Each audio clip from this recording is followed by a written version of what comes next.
BBC news আন্তর্জাতিক সংবাদে আপনাকে স্বাগতম। শুরুতেই সংবাদ শিরোনাম, এরপর বিস্তারিত। সংঘাত নিরসনে জাতিসংঘের কোনো ভূমিকা নেই, মার্কিন পররাষ্ট্রমন্ত্রী। নির্বাচনের আগে বিক্ষোভে উত্তাল নেপাল, উঠল যে দাবি। নাইজেরিয়ায় মাঝ আকাশেই বিমানের ইঞ্জিনে বিস্ফোরণ। জ্বালানি সংকটের মধ্যেই কিউবার তেল শোধনাগারে আগুন। এতক্ষণ শুনছিলেন সংবাদ শিরোনাম, এখন বিস্তারিত।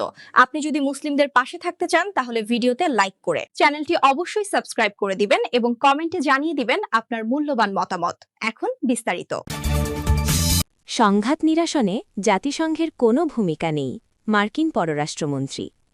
জার্মানির মিউনিখে চলমান নিরাপত্তা সম্মেলনে অংশ নিয়ে বিশ্ব রাজনীতি ও আন্তর্জাতিক সংস্থাগুলোর ভূমিকা নিয়ে তীব্র সমালোচনা করেছেন মার্কিন পররাষ্ট্রমন্ত্রী মার্কো রুবিও। রুবিও দাবি করেছেন, দ্বিতীয় বিশ্বযুদ্ধ পরবর্তী যে আন্তর্জাতিক ব্যবস্থা বা ওয়ার্ল্ড অর্ডার গড়ে উঠেছিল তা এখন ধ্বংসের মুখে। বিশেষ করে বর্তমান প্রেক্ষাপটে সংঘাত নিরসনে জাতিসংঘের মতো প্রতিষ্ঠানের আর কোনো কার্যকর ভূমিকা নেই বলে তিনি স্পষ্ট ইঙ্গিত দিয়েছেন। রুবিও তার বক্তব্যে বলেন, আমরা যে পুরনো পৃথিবীতে বেড়ে উঠেছি তা এখন অতীত। ভূরাজনীতির এক নতুন যুগে আমরা প্রবেশ করেছি, যেখানে পুরনো নিয়মগুলো আর কাজ করছে না। তিনি বর্তমান মার্কিন প্রশাসনের অবস্থান তুলে ধরে বলেন, ওয়াশিংটন এখন এমন একটি নীতিতে বিশ্বাসী যা প্রথাগত আন্তর্জাতিক কাঠামোর সীমাবদ্ধতা থেকে বেরিয়ে এসে কার্যকর ফলাফল দিতে সক্ষম।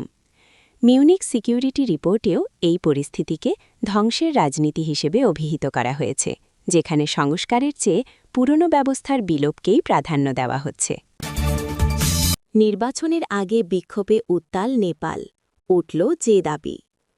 নেপালে আসন্ন সংসদীয় নির্বাচনের আগে রাজতন্ত্র পুনরুদ্ধারের দাবিতে কাঠমান্ডুর রাজপথে হাজার হাজার মানুষ বিশাল বিক্ষোভ সমাবেশ করেছে। শুক্রবার ১৩ ফেব্রুয়ারি দেশটির সাবেক রাজা জ্ঞানেন্দ্র শাহকে স্বাগত জানাতে এবং বিলুপ্ত রাজতন্ত্র ফিরিয়ে আনার দাবিতে ত্রিভুবন আন্তর্জাতিক বিমানবন্দরের সামনে এই জনসমাগম ঘটে। কয়েকশো দাঙ্গা পুলিশ মোতায়েন থাকলেও সমর্থকদের উপচে পড়া ভিড়ের মধ্য দিয়ে সাবেক রাজা তার গাড়ির সানরুফ থেকে হাত নেড়ে জনতাকে অভিবাদন জানান। বিক্ষোভকারীরা রাজা ফিরে আসুক এবং সাংবিধানিক রাজতন্ত্র ফিরিয়ে আনো বলে স্লোগান দিতে থাকেন। বিমানবন্দর থেকে শুরু করে তার ব্যক্তিগত বাসভবন পর্যন্ত দীর্ঘ পথ সমর্থকদের উপস্থিতিতে মুখর হয়ে ওঠে। নেপালের পূর্বাঞ্চল সফর শেষে তার এই আগমনে সমর্থকদের এমন উচ্ছ্বাস রাজনৈতিক মহলে বেশ চাঞ্চল্যের সৃষ্টি করেছে। উল্লেখ্য, ২০০৬ সালের গণবিক্ষোভের মুখে জ্ঞানেন্দ্র শাহ তার নিরঙ্কুশ ক্ষমতা ত্যাগ করতে বাধ্য হন এবং ২০০৮ সালে সংসদীয় নির্বাচনের আগে বিক্ষোভে উত্তাল নেপাল, উঠল যে দাবি। নেপালে আসন্ন সংসদীয় নির্বাচনের আগে রাজতন্ত্র পুনরুদ্ধারের দাবিতে কাঠমান্ডুর রাজপথে হাজার হাজার মানুষ বিশাল বিক্ষোভ সমাবেশ করেছে।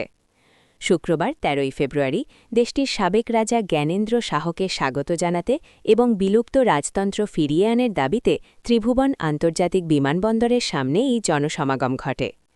কয়েকশো দাঙ্গা পুলিশ মোতায়েন থাকলেও সমর্থকের উপচে পড়া ভিড়ের মধ্য দিয়েই সাবেক রাজা তার গাড়ির সানরুফ থেকে হাত নেড়ে জনতাকে অভিবাদন জানান। বিক্ষোভকারীরা রাজা ফিরে আসুক এবং সাংবিধানিক রাজতন্ত্র ফিরিয়ে আনো বলে স্লোগান দিতে থাকেন। বিমানবন্দর থেকে শুরু করে তার ব্যক্তিগত বাসভবন পর্যন্ত দীর্ঘ পথ সমর্থকদের উপস্থিতিতে মুখর হয়ে ওঠে।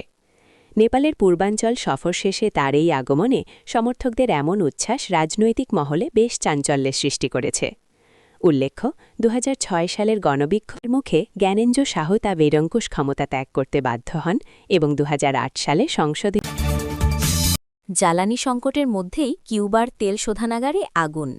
কিউবার রাজধানী হাভানায় একটি তেল শোধনাগারে আগুন লাগার কিছুক্ষণের মধ্যেই তার নিয়ন্ত্রণে আনা হয়েছে বলে জানিয়েছে দেশটির কর্তৃপক্ষ।